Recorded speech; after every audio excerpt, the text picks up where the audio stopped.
उद्घाटन में जिसकी जिसकी आस्था हो, जब धर्मगुरु बागेश्वर धाम आ सकते हैं सीएम हाउस में, तो पास्टर क्यों नहीं आ सकते किसी के उद्घाटन में? तो मेरा कहना है कि सबको धर्म की आजादी है, सबको प्रार्थना की आजादी है, सब अपने अपने धर्म और अपनी अपनी प्रार्थनाएं करें।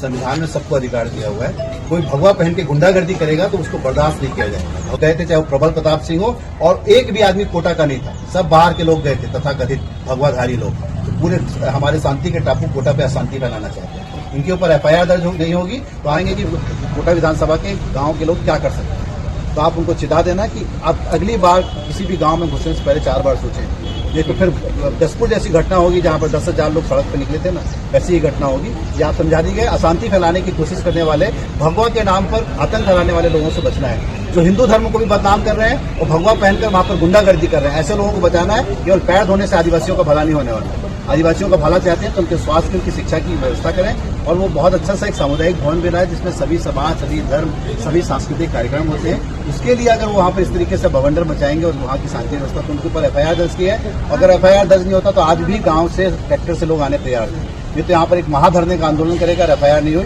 तो हम लोग यहाँ पूरा कलेक्ट्रेट का घेराव करेंगे, पूरे ग्रामीण लोग आके। समस्त को प्रभु जीशु कृष्ण नाम मोर आंतरिक नमस्कार। ख्रीष्टर प्रिय भाई एवं भौणी मैंने एठार जन भाई अच्छा जी के जन हिंदू कि तथापि मु तांको हृदय सहित धन्यवाद दूची, कारण ए भाई जनक ख्रीष्टियानिटी को लेकिन एक पॉजिटिव कथा से कहते। माने आप जानिथे बहुत ख्रीष्ट विरोधी अच्छा जो मैंने कि ख्रीष्टियानिटी को लेकिन सब नेगेटिव कथा सब कही था, किंतु एठार जन भाई अच्छा कांग्रेसर आ जी जन विधायक आ से ख्रीष्टियानिटी को लेकिन से पॉजिटिव कथा कहते। से निमंते वो हृदय मु धन्यवाद देवाई चाहे। तेबे एठार जो विधायक अच्छा ख्रीष्टियानिटी उपरे कौन बयान देइछन हम देखिबा, कि ता पूर्वर मु आपन को गुटे कथा स्मरण करदेबा चाहे कि आपन जानिथिबे गत दिन मानकरे छत्तीसगढ़ में मीटिंग हेबार थिला 2 जनकर। जने होचंती प्रोफेट बजेंद्र सिंह, द्वितीय जनक होचंती पॉल दिनाकरन।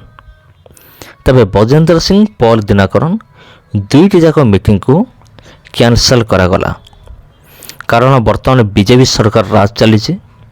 बीजेपी सरकार किसी मध्य करिपारे, तेणु जेहेतु एमाने बीजेपी लोक से केस करके मीटिंग को बंद करदेले। आउ से जगह जने विधायक आसी कहते, और से जन हिंदू, से कहते मो जन हिंदू, किंतु जहाँ भी है किसी ठीक है ना। कारण जदि सभा समिति रे बागेश्वर धाम आसी पारुचंती, अनिरुद्ध आचार्य आसी पारुचंती बाबा माने, तेबे पॉल दिनाकरण कहीं आसी परिबे नहीं, बजेंद्र सिंह कहीं आसी परिबे नहीं। समस्त को समान सुजोग देवा दरकार। कौन से बाछ विचार करवा उचित नुहे, कारण आम भारत संविधान समस्त को समान अधिकार दे अच्छे, धार्मिक अधिकार दे अच्छे। तेणु समान को मध्य सुजोग मिलवा दरकार। आउ रतन यादव एवं ज्योति शर्मा भली ख्रीष्ट विरोध माने जो भले गुंडागर्दी करुचंते, जो गुंडा राज चलते, आ से समस्त विषय ये चलिबा नहीं। आगामी दिन मानकर आउ थरे जदि समानकर गुंडागर्दी जदि एमिति देखा जाए, ता पूर्वर समान को गुंडागर्दी करिया पूर्व समान को सहायतार चिंता करिया पड़िबो। एठी आपण टिके अनुमान लगै थिबे जे ए विधायक जनक मध्य निश्चित भाव पावरफुल थिबे, कारण राजनैतिक नेता मानक मध्य अनेक प्रभुंकर लोक माने मध्य अछंती, समान को हाथ में पावर अच्छे, समान चाहिए बहुत किसी करें।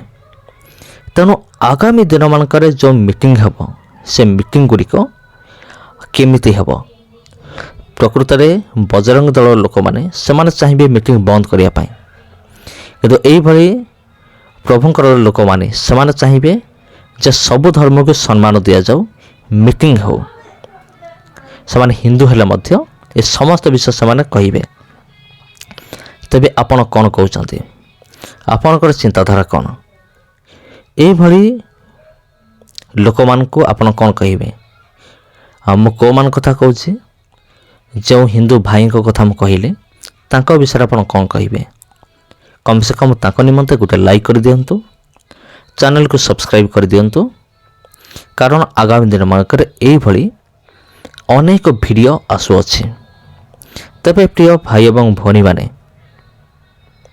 ବିଶେଷ କରି ପ୍ରାର୍ଥନା କରନ୍ତୁ ଏଇଭଳି ଖ୍ରୀଷ୍ଟ ବିରୋଧୀମାନଙ୍କ ନିମନ୍ତେ। ପ୍ରଭୁ ସେମାନଙ୍କ ହୃଦୟକୁ ପରିବର୍ତ୍ତନ କରନ୍ତୁ। ପ୍ରାର୍ଥନା କରନ୍ତୁ ସେମାନଙ୍କ ନିମନ୍ତେ।